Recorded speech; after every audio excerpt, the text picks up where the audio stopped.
8টি নিরীহ কুকুরছানা, যাদের চোখ ও পুরোপুরি খুলতে পারেনি, যাদের পৃথিবী দেখার মতো বয়সই হয়নি, তাদের বস্তায় ভরে পুকুরের পানির নিচে ডুবিয়ে হত্যা করা হয়েছে।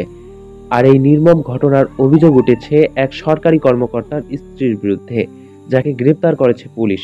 সোশ্যাল মিডিয়ায় এ ঘটনায় নিন্দা প্রতিক্রিয়ার ঝড় বইছে। পাবনার ঈশ্বরদীর সরকারি কোয়ার্টার এলাকা, যেখানে সাধারণত শান্ত পরিবেশ, অফিস পাড়ার নিয়মিত ব্যস্ততা, সেখানেই জন্ম নিয়েছিল 8টি কুকুরছানা। মা কুকুরটি প্রতিদিনই ছানাগুলোকে কোলে পরশে পালন করত। স্থানীয় বাসিন্দারা তাদের দেখে মায়ায় ভরে যেতেন।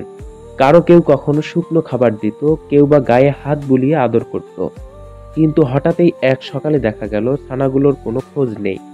মা কুকুরটিকে দেখা যায় পৌর অফিসের চত্বরে দৌড়াদৌড়ি করতে, চোখে পানি, মুখে কান্না, বারবার একই জায়গায় ঘুরছে, কারো পায়ে মাথা ঘষছে, যেন বলতে চাইছে আমার ছানাগুলো কোথায়।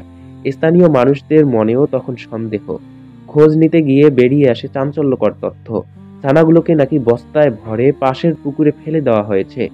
যে পানি জীবন বাঁচাতে পারে, সেই পানি হলো নিরীহ ছানাগুলোর মৃত্যুকূপ।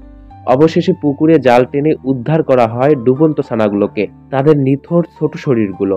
দেখতে দেখতেই অনেকের চোখ ভেঙে পড়ে জল।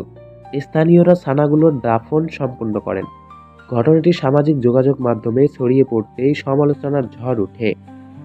ঘটনার ভিডিও ও ছবি ছড়িয়ে পড়ার পর উপজেলা প্রাণী সম্পদ কর্মকর্তা আকলিমা খাতুন গতকাল রাত 11:30টায় থানায় মামলা করেন।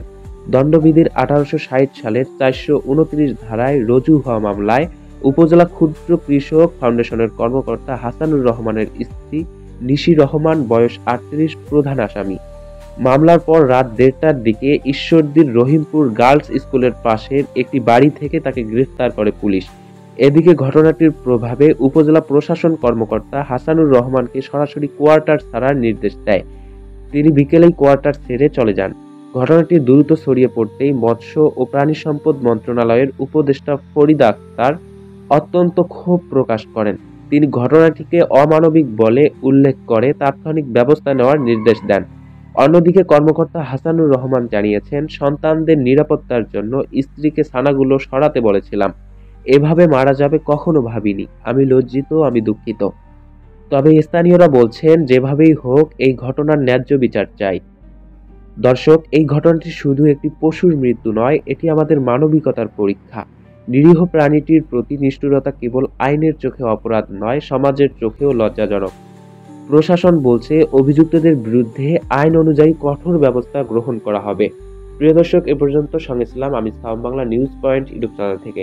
ভিডিওটি ভালো লাগলে অবশ্যই লাইক, কমেন্ট, শেয়ার, সাবস্ক্রাইব করে নিউজ পয়েন্ট ইউটিউব চ্যানেলের পাশে থাকবেন। ধন্যবাদ।